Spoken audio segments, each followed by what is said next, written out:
Well, a few things. First of all, I don't think this will ever go to trial. This is the most, as a lawyer, this is the most underwhelming indictment I have ever seen. Even the puppy died faces on MSNBC and CNN today saying they were expecting a lot more than this.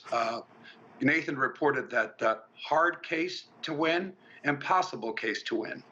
This is an entirely politically motivated agenda here. Mr. Bragg, mark my words, will run for Attorney General and Governor of New York. That's the agenda. So he's trying to make a name for himself.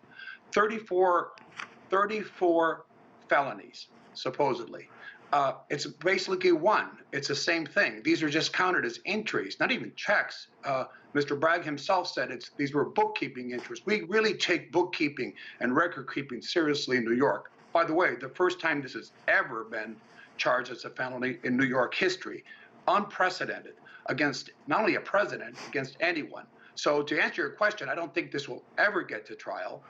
And certainly the schedule that's been set out, which you're absolutely right, is a schedule that brings this, if it does proceed, well into 2024, which means it's a Democrat agenda here to have actually Donald Trump nominated, which he would be, nominated and be a very, very weak candidate for president with this trial hanging over his head. So that's the motivations, without getting later into the specifics of the legal, so-called legal theories, which have absolutely been examined, discarded by previous prosecutors, Mr. Bragg's office himself. If there were new evidence, he should have shed light on that today. Lastly, did you notice these were expired? There's an expired statute here that they're relying on. A statute of limitations has run on both federal and state, but state, which only he has authority over. He's alluding to another crime.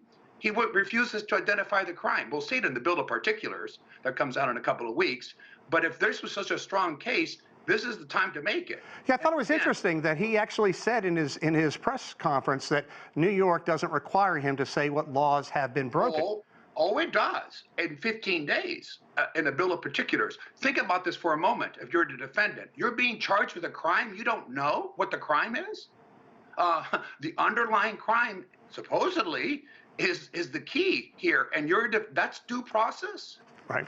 The due process has been violated here. But no, under New York law, he will have to bring forward a bill of particulars. If not, you can't have a defense. Your due process has been defined. Of course, for those, according to some of them on this program, I'm sure, that want to just crucify Donald Trump without due process, I guess that doesn't matter. But it does matter to the American people. And in a case of this gravity and importance, it was incumbent about the prosecutor to be as precise as possible in his press conference and in the indictment itself.